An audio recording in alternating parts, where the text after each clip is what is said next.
How's it going, everybody? Lieutenant Bischoff here at Captain's Course at Fort Lee, Virginia. Just a couple of tips and what to expect when you first get here. So what I would suggest when you, or if you're still at your unit and you're thinking that you need to rush over here and get over here to find a place or, find housing or anything like that, your first 2 weeks here after you sign in really are just simple in-processing.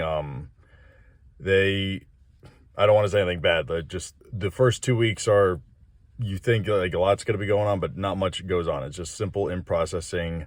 I didn't really have a clear message of what to expect for the first 2 weeks. So I came here like a month early, almost 3 weeks early, and got my place set up when I didn't have to. So when you first, get your orders and whatnot, you don't have to rush as far as trying to figure out where to live. But one thing that I will say is for a 6-month lease, just try to do your homework early, because not a lot of places respond around here, especially to email or even phone calls. So if you're used to getting the responses, just get ready for a letdown. So that's about the first 2 weeks. And I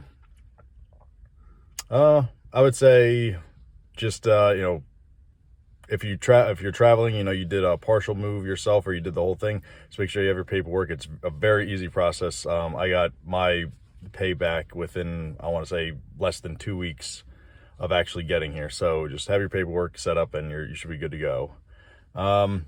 Another thing I would say, just what to expect, is you have different phases of Captain's Course. So you have 3 phases. Your first phase, I'm just starting phase 2, so I don't really have any information to give about that yet. You're going to get more into the logistics side of the house with phase 2.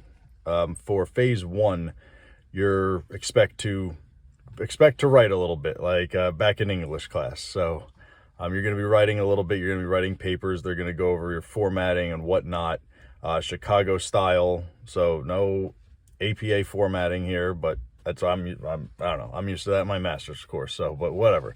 So you're gonna write nothing substantial, but just get ready to write a little bit. You're gonna learn about mission command principles, and nothing too strenuous. Not a lot of logistics in the first phase, and each phase is about 6 to 7 weeks, give or take.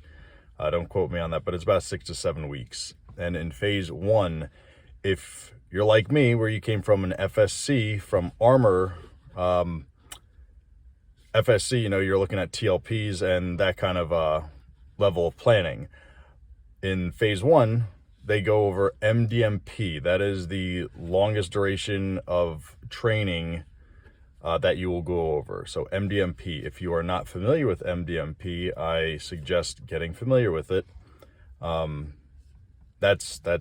That's what I struggled with the most, because I'm coming from every job underneath the sun at the FSC level. So that's just my tip from here. And then at the end of phase 1, you'll have a big test compiling of what you're learning through phase 1.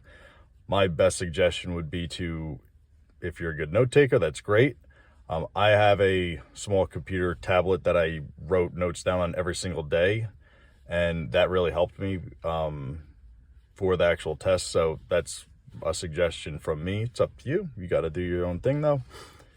When you get to Captain's Course itself, you'll have your entire course, but then you're going to get broken down into teams. I think we have 7 teams for my course, and then you're going to have a captain that will be your small group leader, the SGL. This captain will have done their company command time. They're on their last assignment before, looking at major. So this will be your go-to person. This will be an instructor. Each team size is about anywhere from I would say 14, 15, 16, 17 people, depending on your course size. At each phase, though, throughout each phase, you will switch teams. So if you like your team and you go to phase 2, you're going to be on a different team. So that kind of stinks. But if you dislike your team in phase 1, it's okay. Hold out a little longer. You'll be in good hands. SGLs, that's your go-to person. So create a good relationship with them. This way, you could just talk to them, ask any questions. I was privileged enough to be able to talk to my SGL, once we got to the MDMP phase of it, you know, I was able to call them, no problem. You know, they're there to help you. So make sure you create a good just bond with them. You know, again, they're there to help you. Last thing, again, not to get too specific, I would say throughout, just like BOLC, depending on what you did throughout BOLC, you're going to get certain, you know, roles, assignments and whatnot. So someone's going to be the S1, someone's going to be and volunteer for, you know, you have the foreign students that come in. That's what I do. I actually help one of the guys, he's from Djibouti, and I help him out. He's a good guy. But volunteer for some of this stuff, you know, get ahead of it. You know, this way when you're in third phase, when things get really busy, you know, you can say, you know, well, I've done this and this, so, you know, maybe now I can, you know, take a step back. I don't know, but just a little heads up of what to expect. If anyone has any questions, specifics, you know, let me know. I can get more in depth on those things. I just wanted to give a broad spectrum because I tried getting this information from the actual school a couple times when I tried calling. I didn't really get a clear picture, so I'm just giving a little bit of what to expect. But like I said, if anyone has any specific questions, let me know. There's also a week of GCSS Army, which is great. Each day, you know, is not anything unrealistic as far as a timeline goes, just to be honest. Each team could be a little different depending on who's in your team and how they all work together.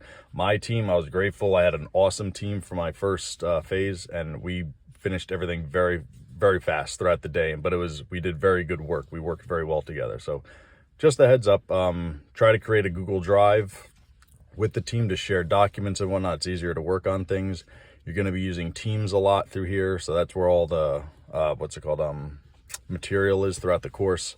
So just, again, like I said, just heads up of a little bit of what to expect and some tips. But yeah, if you have any questions, just let me know.